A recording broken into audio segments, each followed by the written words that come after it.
In his book, To Sell is Human, author Daniel Pink shares with us the surprising truth about moving others. In this video, I'm going to sketch out a summary of that book. I'm going to use as a visual metaphor a couple of folks riding together on a tandem bicycle, because this is a two-person process. It is about working together, and often it's about going someplace together. So let's consider this person here in front to be the seller. And here we've got the potential buyer. Pink starts the book by sharing some interesting stats. The fact that officially only 1 in 9 people work in sales, but that when you look at what the other 8 spend their time doing, turns out they do a lot of sales work as well, but not what you might typically consider to be selling. This group here spends about 40% of their time engaged in activities such as persuading, influencing, convincing, and pitching. So even if you're not in the official role of a salesperson, you're likely still spending a good portion of your day doing one of these 4 things. And that's true not just in a corporate work setting, but also in education, convincing students to care about certain subjects, influencing the way they study. It's true in parenting. As the father of twin toddlers, I spend a lot of time doing these things every day. And as the title of the book suggests, the idea here is that as a social species, we're built to do these things. And we don't have to do it in a way that feels icky, what you might typically associate with a car salesman, for example. Because some of the broader context here is that we have shifted over the past few decades now from a place where buyers need to be aware of things that are being sold, especially with that stereotypical car salesman example where someone stepping onto that lot, a potential buyer, knows way less about those cars than the seller, which is why buyers need to be careful because of what Pink calls that information asymmetry that used to exist in most marketplaces. Now, though, with specs and product comparisons and countless reviews available to any potential buyer, we have moved to this situation of seller beware. Because sellers can no longer take advantage of information asymmetry, because often the buyer has more information about the product than the seller. So it's less easy for a salesperson to take advantage of a buyer. So then as a seller, whether you're selling ideas, whether you're selling products, whether you're selling a particular type of behavior, it makes a lot more sense to make it more of a collaborative experience. Not one where you're trying to hide information or pull one over on the other person, but instead go somewhere interesting together. And to support this more humane type of selling, Pink introduces some new ABCs of selling that contrast Alec Baldwin's Always Be Closing from the movie Glengarry Glen Ross and replaces it with Attunement, which involves, as the seller, tuning in to the other person, to the context that you're in, with the goal of coming into harmony, where you're resonating at the same frequency as that other person. You're tuned in to their situation, as opposed to trying only to push through your own agenda. And here, Pink points out some interesting stats on sales as it relates to the level of extroversion of the seller. And they saw this interesting trend where folks that were heavy on the introvert side or heavy on the extroversion side weren't great salespeople, but folks in the middle were. And that's what Pink calls the ambivert advantage. So if you naturally are a bit more of an ambivert, that's a good sign. But if you tend to be more introverted, this is an encouragement to lean into some more extroverted tendencies during these sales conversations. And vice versa, if you're extroverted, pull back a little bit so that you can tune into the other person. The B stands for buoyancy, which is all about staying afloat in a sea of rejection. Whether that rejection is around people deciding not to buy your product, your children not following your directions. Turns out there is something that you can do before,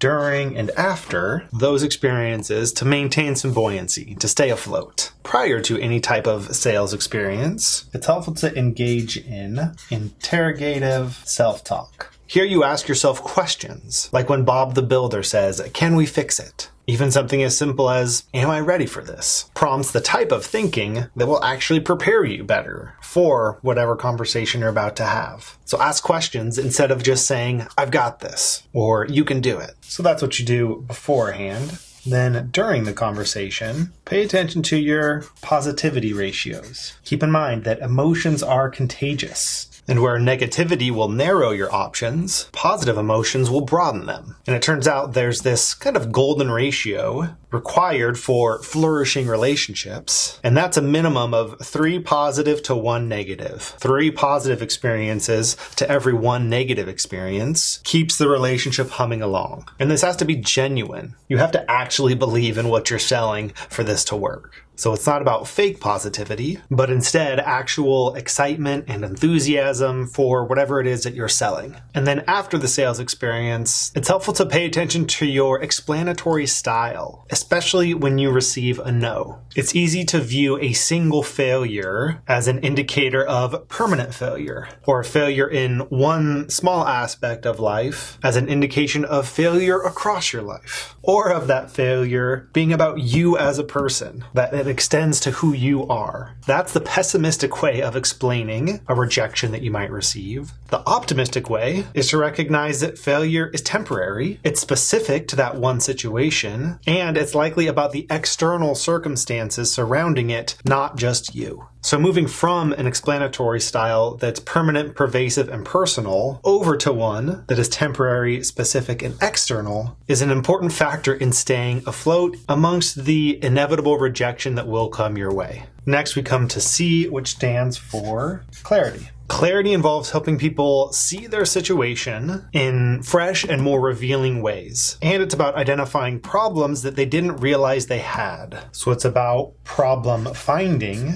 and not just problem solving. But once you find a problem, you do need to communicate your solution to it, which is where different frames can be helpful. How you frame the problem and your solution is an important aspect of getting someone to go on the particular journey with you. Pink describes 5 different frames you might consider, such as the less frame, where you reduce the options that you present, restrict the choices of the buyer to help them see those choices more clearly, as opposed to overwhelming them with options. Don't provide a dozen options when 3 would do. Then there's the experience frame. This encourages you to frame what you're selling as an experience that a person has instead of just a material purchase. Because experiences provide greater satisfaction and it gives them a story that they can tell others. So if you're selling a tandem bicycle, for example, it might be less helpful to focus on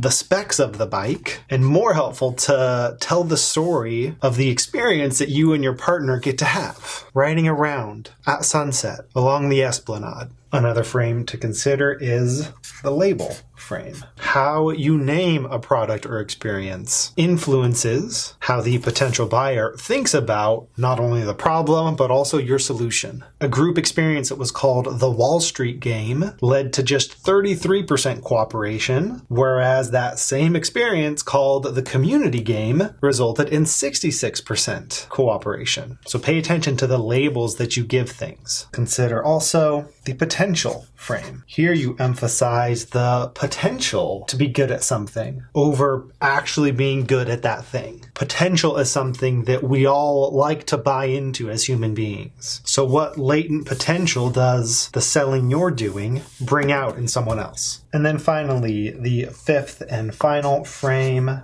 was the blemished frame. Sounds a little bit counterintuitive, but it can actually be helpful to acknowledge one negative thing about whatever it is that you're selling. That makes the experience a little bit more real for the buyer. When you acknowledge that the thing that you're selling isn't going to solve every single problem this person has, there is some downside to it, but in comparison to all the positives, which do need to come first before you introduce the blemish, those positives far outweigh the one blemish. In that way, it's a little bit similar to the positivity ratios that we talked about earlier. And then after finding the problem and framing your solution, you then need to provide a specific off-ramp. You need to share a specific request so that the potential buyer knows what to do and has something to do in that moment. Because even if they like how you describe the problem and they resonate with the frame in which you describe your solution, they might not know what to do next. So tell them. Tell them where to sign up, where to buy. Give them a map so that they know how to get there. So these ABCs of attunement, buoyancy, and clarity represent the how to be portion of To Sell is Human. In the final part of the book, Pink focuses on specifically what to do, with 3 specific actions, the first of which is to pitch. You've got to pitch your ideas in order for them to be heard. And when you do that pitching, when you're sending your message over to another person that you hope will catch it, treat that person as a creative collaborator. Include them in the process. Let them feel like they are contributing to the journey that you're going on together. Because they are. They are pedaling just as much as you are. And if they feel like they're part of the process in defining the problem, framing it, even some of the specifics around the solution, that makes it more likely that they'll get on board with whatever it is that you're selling, be it a product or this set of non-sales selling. And consider what your one-word pitch would be to someone else. If you had to boil it down to a single word, what would it be? If it were a question, what would it be? What would your rhyming pitch be? These are all alternatives to the stereotypical elevator pitch that is no longer as relevant as maybe it once was. My rhyming pitch for selling the skill of visual thinking, a skill set that I teach, is when in doubt, sketch it out. What's your subject line pitch? If you were writing an email about the thing that you're selling, what would the subject line of that email be? And here, Pink points to some research that the emails that have the largest open rate are ones that focus on utility, how to do something, or curiosity, something that's mysterious and intriguing that you want to learn more about. I was shocked when I learned this about the visual processing power of the brain, or how to sketch out a visual summary to remember what you read in books. There's the Twitter pitch, 140 characters or less. And there's the Pixar pitch, tell it like a story. Once upon a time, this is what was going on. Every day, this happened. One day, this new thing happened. Because of that, this other thing happened. Until finally, this happened. So these are 6 different types of pitches that you might develop for the thing that you're selling that you can use in a collaborative conversation with someone else. In addition to pitching, Pink also suggests that you improvise. Here, it's about bringing in some tips from improv theater, such as listening for offers, since it's a creative collaboration, actively listen to what you're hearing so that you can stay attuned to where the other person is coming from and respond accordingly. And one form that response will often take is yes and. It's not going to be helpful to actively contradict what the person might be saying. Instead, build on it. Take whatever they offer you and go in that direction. And then finally, in this collaborative process, as you improvise, make the other person look good. In improv theater, you can kind of tell when one person tries to be the star of the show by trying to make themselves look good, but it's so much more impressive and entertaining when you build on what someone else has done and make them look good instead of trying to make yourself the star. So look for options where there can be mutual gain, where you both can benefit from whatever it is that you're selling. And then finally, Pink ends with an encouragement to serve in 2 ways. By making it personal, a study found that radiologists who were processing CT scans were more meticulous and identified more important things in those scans when there was a photo of the patient up in the corner of the screen, right next to the scan that they were interpreting. Don't forget that there's a real person on the other side of whatever it is that you're selling. And then also make it purposeful. Consider how what you're selling makes the world a better place. And if it doesn't improve someone's life in some way, maybe you should reconsider selling it in the first place. Building on the concept of servant leadership, Pink advocates for servant selling, asking yourself, if this person you're selling to agrees to buy, will their life improve? And when your interaction is over, will the world be a better place than when you began? Lofty goals, but very much worth considering, and very much in line with selling as a human experience. I hope that you found this visual summary of Pink's book to be useful, and that perhaps I have convinced you of the value in sketching out ideas instead of just reading about them or talking through them. You can check out some resources that will help you develop these skills at verbaltovisual.com. And one of the things that I'm selling at the moment is a book club experience. In the first quarter of 2025, we will be reading these two books, The Infinite Game by Simon Sinek and Hidden Potential by Adam Grant. We will be reading, discussing, and sketching out the key ideas from these books. That's part of a program called Sketch Instinct that includes a whole library of sketchnoting courses, monthly open Q&As, and monthly book club events so that you can put your skills to work while reading some good books. You can find a link to Sketch Instinct in the description down below. Thank you so much for watching. Whether you're involved in direct sales activities or non-sales selling, I hope you found these ideas to be useful. Do check out the book itself for more, and I'll see you in the next video. Till then.